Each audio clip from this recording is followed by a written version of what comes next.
राधे दोस्तों। देखिए, आज मैं आपको थायराइड के बारे में बताऊंगी कि हर तीसरे बंदे को थायराइड है। और थायराइड का क्या है कि या तो बिल्कुल सुखा देगा या फिर इतना मोटा कर देता है कि इंसान परेशान होने लगता है। तो इसको कंट्रोल करने की मैं आपको कुछ टिप्स बता रही हूँ, आप करिएगा तो बहुत आपको फ़ायदा होगा। देखिए, रात को 1 गिलास पानी में जो साबुत धनिया होता है उसको आप पीसकर साबुत ही रखिएगा, पीसकर नहीं। उसको आप उसमें 1 चम्मच पानी में भिगो दीजिएगा और सुबह इस पानी को खाली पेट छानकर पी लीजिएगा। और जो धनिया है, अगर उसको मसलकर आप चबा लें तो बहुत अच्छी बात है, बहुत फ़ायदा करेगा। नहीं तो किसी सब्जी वगैरह में किसी में भी डाल लीजिएगा। अच्छा, दूसरा मैं आपको बताती हूँ कि आप जो हरा धनिया होता है पत्ती वाला, उसकी चटनी बनाकर आप, हो सकता है ब्रेकफास्ट में भी जो भी आप ले रहे हैं, पराठा है, जो भी आप, उसमें चटनी का प्रयोग जरूर करिएगा। और जो लंच है और डिनर है तो ये भी आपको बहुत फ़ायदा करेगा। क्योंकि इसके ना, ये जो एक यहाँ एक एक एक ग्लैंड्स है जिसे बोलते हैं, ग्रंथि जिसको बोलते हैं, वो अनबैलेंस हो जाती है तो जो है ये थायराइड की समस्या हो जाती है। तो इसको आप डेली, क्योंकि मैं योगा टीचर हूँ, योग करवाती हूँ, तो उसमें भी इसको करवाती हूँ। तो थोड़ा सा आप इसको ऐसे करके दोनों हाथों से, अंगूठों से और 2 उंगलियों से ऐसे थोड़ा सा प्रेस करिए, तो इससे भी आपको फ़र्क पड़ेगा। थायराइड होने के बाद एक तो आवाज़ भारी हो जाती है, आँखों पे बड़ा इफ़ेक्ट पड़ता है, आँखें थोड़ी सी बाहर को आ जाती हैं। तो इसको कंट्रोल करना बहुत ज़रूरी है। तो मैं सोचती हूँ कि आप एलोपैथी दवाई ना लें, बहुत अच्छी बात है। और अगर ले रहे हैं तो अगर आप ये करेंगे तो वो धीरे धीरे आपकी छूट जाएगी। थोड़ी सी एक्सरसाइज है, वो मैं बताती हूँ, उसका भी बहुत फ़र्क पड़ेगा आपकी बॉडी पर। देखिए, सुबह जब हम लोग करवाते हैं, थायराइड वालों को भी करवाते हैं, एक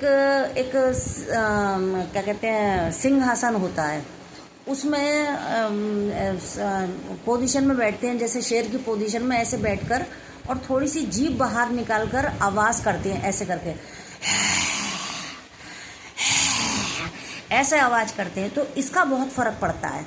आप करिए, सुबह करिए, खाली पेट करिएगा। हाँ, उस खाली पेट से ही फ़र्क होगा। और आप खड़े होकर पंजे और एड़ी, पहले एक बार पंजे पर, फिर पंजा नीचे रखकर, फिर एड़ी पर, इस तरह से पंजे एड़ी को उठाइए और फिर रखिएगा। 10 बार आप ये करिएगा तो इससे बहुत ज़्यादा फ़र्क पड़ेगा। आप देखिएगा 1 महीने में आपको कितना फ़र्क पड़ता है। पंजे को पहले रखिए, पहले पंजे पे खड़े होइए, पंजा फिर नीचे रखिए, फिर एड़ी पे खड़े होइएगा। आप ये करिएगा और कोशिश करिए आप, क्योंकि अब जो जनरेशन है ना, वो हील नहीं पहनना चाहती बिल्कुल भी, शूज़ पहन रही हैं, जूतियाँ पहन रही हैं। तो थायराइड वालों को थोड़ी सी हील जरूर पहननी चाहिए, उससे बहुत फ़र्क पड़ेगा। आप जो आपके स्लीपर हैं घर में, स्पंजी हील भी आ रही हैं, आप वो जो है थोड़ी सी हो, बिल्कुल फ्लैट चप्पल या वो शूज़ ना पहने, उसका बहुत फ़र्क पड़ेगा। और आप देखिए 1 महीने में आपको कितना फ़र्क पड़ता है। और थोड़ी सी हल्की फुल्की एक्सरसाइज है, आप खाली पेट सुबह कर सकते हैं।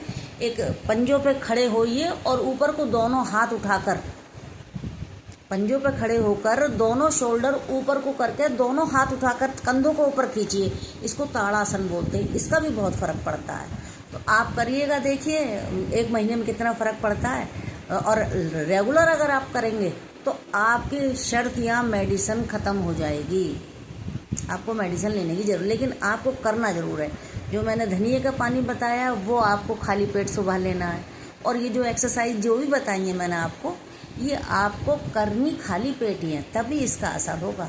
वरना, क्योंकि मैंने जो है नेचुरोपैथी और आयुर्वेद का कोर्स किया हुआ है और योगा टीचर हूँ। और वैसे मेरे जो दादाजी थे वो वैद्य थे, बहुत ऊंचे वैद्य थे, तो उनका भी बहुत कुछ ज्ञान हम लोगों को मिला हुआ है।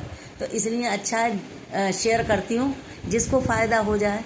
तो आप ज़रूर करिएगा और फिर मेरे को बताइएगा, ज़रूर कमेंट्स ज़रूर दीजिएगा।